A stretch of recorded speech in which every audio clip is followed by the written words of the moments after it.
अस्सलामुअलैकुम, welcome to my YouTube channel. Today I will discuss जो headings मैं discuss करूंगा वो मैंने इधर राइट डाउन की हुई हैं। ठीक है, अब वन बाय वन मैं इनको एक्सप्लेन करता हूँ। सबसे पहले है डेफिनेशन। डेफिनेशन ऑफ मॉलिक्यूल क्या है? The smallest particle of pure substance that can exist independently is called molecule.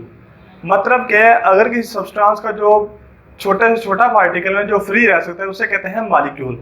ठीक है, जिस तरह हीलियम है, नियोन है, ठीक है, वो क्या है, इंडिपेंडेंट एग्जिस्ट करते हैं, तो उनको भी मॉलिक्यूल कह सकते हैं। इसके अलावा भी एग्जांपल्स हैं मॉलिक्यूल की, ये मैंने राइट डाउन की हुई है। Methane, chlorine, oxygen, sulphuric acid, HCl, ठीक है, H3PO4, ये सारे क्या है, मॉलिक्यूल की एग्जांपल्स हैं। अब नेक्स्ट है एटॉमिसिटी। एटॉमिसिटी कहते हैं कि number of atoms in a molecule is called atomicity. कहता है कि मॉलिक्यूल जो है एक एटम पर भी कंटेन कर सकता है, दो एटम पर भी कंटेन कर सकता है, तीन एटम पर भी कंटेन कर सकता है, इस तरह मैनी एटम्स पर भी कंटेन कर सकता है। तो ऐसा मॉलिक्यूल जो वन एटम पर कंटेन करता है, ठीक है, उसे कहते हैं मोनोएटॉमिक मॉलिक्यूल। ऐसा मॉलिक्यूल जो दो एटम्स रखता है उसे कहते हैं डाइएटॉमिक, और ऐसा मॉलिक्यूल जो तीन एटम्स रखता है उसे कहते हैं ट्राइएटॉमिक। ठीक है, तो इस तरह आगे।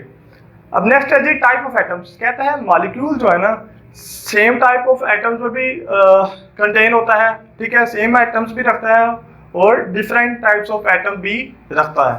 ठीक है, अब same type of atoms of molecule कौन सी है? जिस तरह क्या कहते हैं, Cl2 है, ऑक्सीजन है, ठीक है, ये क्या है, Cl है ना, इसको मैं इस तरह लिख सकता हूँ, Cl, तो ये सेम नहीं है, ठीक है, सेम टाइप ऑफ एटम्स है ना, तो मॉलिक्यूल है, तो ये इस कैटेगरी में आ रहा है।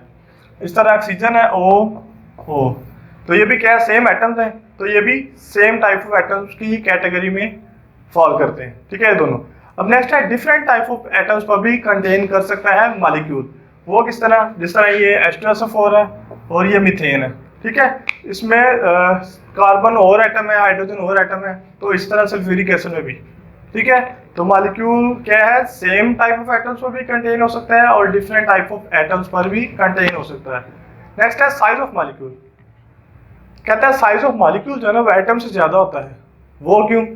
जाहिर है, मॉलिक्यूल जो है नंबर ऑफ एटम्स पर कंटेन कर रहा है, नंबर ऑफ एटम्स रख रहा है, ठीक है, उधर एटम है, दूसरी साइड पे उसके पास तो एक एटम है ना, तो मॉलिक्यूल के पास तो काफी एटम्स होते हैं, तो इसलिए इसका जो साइज है काफी बड़ा होता है। ठीक है, एक तो ये डिपेंड करता है नंबर ऑफ एटम्स पर, साइज ऑफ मॉलिक्यूल, और सेकंड जो फैक्टर है जिस पर ये साइज ऑफ मॉलिक्यूल डिपेंड करता है वो है शेप ऑफ एटम्स, ठीक है, या साइज ऑफ एटम्स। ठीक है, अब नेक्स्ट मैक्रो मॉलिक्यूल, ये मैंने हाईलाइट किया ताकि मैं आपको एक्सप्लेन कर सकूं। मैक्रो का मतलब है लार्ज बॉडीज और मॉलिक्यूल, ठीक है, या लार्ज स्ट्रक्चर भी हो सकता है मैक्रो, तो इसका मतलब क्या है, बहुत बड़े मॉलिक्यूल।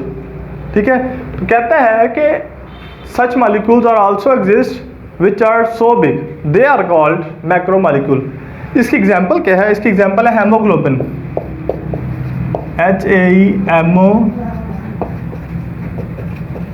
हेमोग्लोबिन। ये क्या है, मैक्रो मॉलिक्यूल की एक एग्जांपल है, और ये क्या करती है, ये हमारी बॉडी में ब्लड को सर्कुलेट करती है। ठीक है, ये हमारी बॉडी में ब्लड को सर्कुलेट करते हैं। तो ये आज का टॉपिक था मॉलिक्यूल।